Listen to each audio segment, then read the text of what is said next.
When Luna first came home, she moved like she had a built-in map of the world. She would glide through the hallway without slowing down, jump up to her favorite spot like it was nothing, and turn her head the instant a treat bag crinkled, even if it was across the room.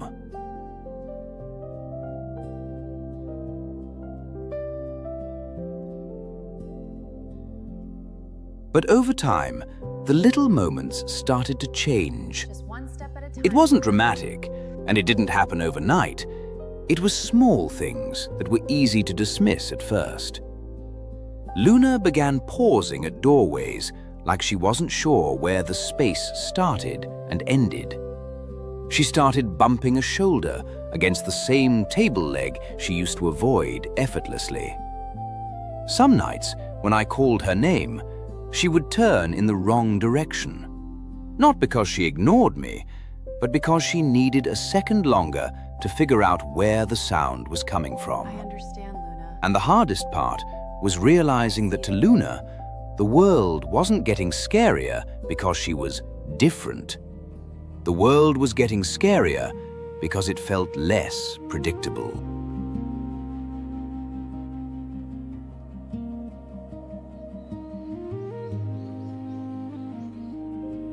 When a cat's vision becomes blurry or reduced, the best support isn't about forcing them to be brave. It's about making their environment reliable again. Cats don't just live in a house. They live in a mental map made of memory, scent, texture, and routine. When vision fades, that map becomes their safety net, and anything that changes suddenly can feel like the floor is moving under them. So the first thing we did for Luna was a simple promise. We stopped rearranging the home. No new surprise furniture in the hallway. No shifting stools from one corner to another. No random boxes left in her walking path. Because a chair isn't just a chair to a low-vision cat, it's a landmark. A rug isn't decoration, it's a signal. Even the edge of a wall is part of the route they memorize. And I could see it immediately when we forgot. One day, a small object got left near the hallway, and Luna walked straight into it, then froze. She lowered her body, backed up, and hesitated, as if the hallway had become a dangerous place.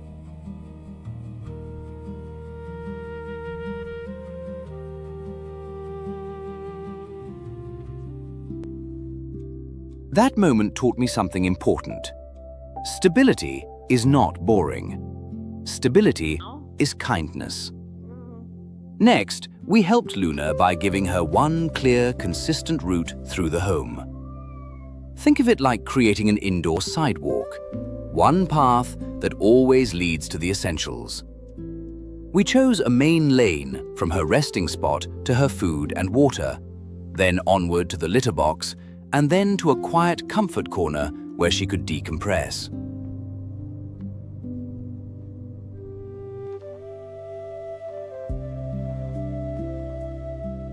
We cleared that lane the way you'd clear a walkway for someone walking in the dark. We picked up stray shoes and bags, moved sharp-edged items slightly away, and made sure doors were either fully open or fully closed, instead of half open in random positions. A half-open door can become a confusing new wall for a cat who is navigating by memory. Then we added gentle, tactile landmarks that Luna could feel with her paws. A runner rug became her guiding strip. A soft mat near the water bowl became the "you're here" signal. A different texture near the litter box became another checkpoint. It might sound small, but to Luna, it was a language her body could understand. Even when her eyes couldn't give her clear information, her paws could read the floor.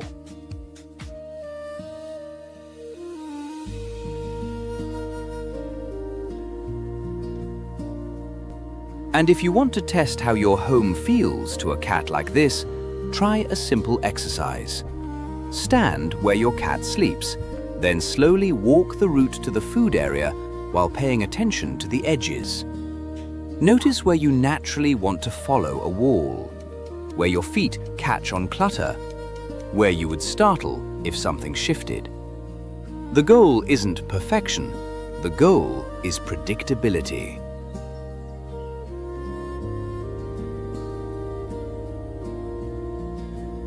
Just keep going. Once the route was stable, we added another tool that became Luna's compass: sound.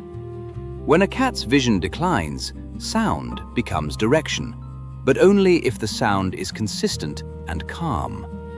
A common mistake is calling louder and louder from far away, as if volume will solve confusion. For a low-vision cat, echoes in hallways and bouncing sound can make it harder to pinpoint where you are. So instead of shouting, we used the same gentle phrase every time, in the same tone, and we kept the cue short. We paired that with a soft tapping sound near key spots, like the food bowl, so Luna could connect the cue to a destination. At first, we called her from a short distance and rewarded every correct step toward us. You can do it. If she turned the right way and moved forward, she got praise, warmth, and a small Here you treat. go. Good work. Come here. Over a few days, we increased the distance little by little. It wasn't training to perform, it was training to trust.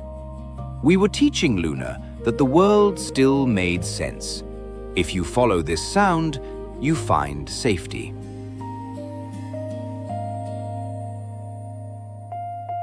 Oh, Luna, just take your time. And we also made sure we didn't accidentally turn sound into a surprise. All right, you're safe. Before petting her, we said her name. Before picking her up, we spoke first and touched gently. With reduced vision, sudden contact can feel like an attack, even when it's love. Announcing yourself with voice and soft movement helps your cat stay relaxed and confident. As Luna adjusted, we also protected her from the most dangerous risk for low-vision cats: heights.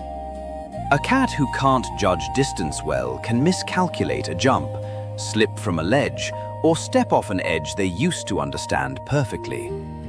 Even cats who are once careful can have one moment where their body moves faster than their eyes can confirm.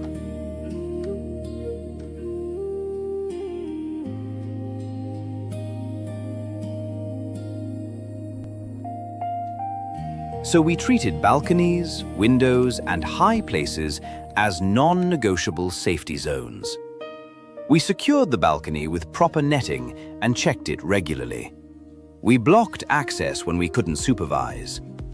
Indoors, we made high spots easier and safer by adding pet steps near the couch and lowering favorite perches to a comfortable height.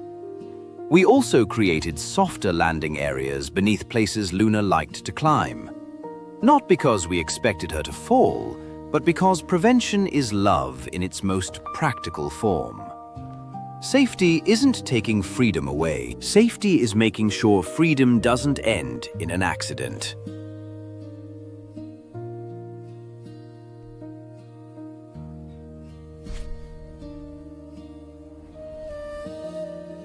And then something beautiful happened.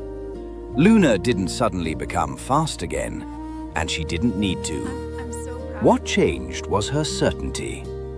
She began walking with fewer pauses. She found her bowls without circling. She stopped bumping the same corners. When I called her, her ears would flick, her body would angle, and she would move toward the sound like she had a quiet internal compass.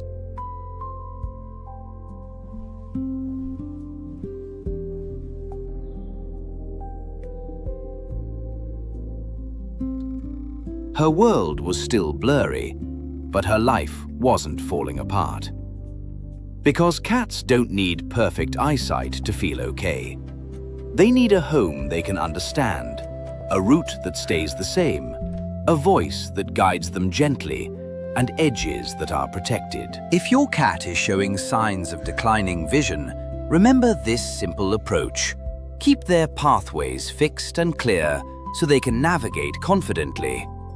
Use consistent sound cues to help them orient without stress, and protect balconies, windows, and high ledges so a misjudged step doesn't become a tragedy.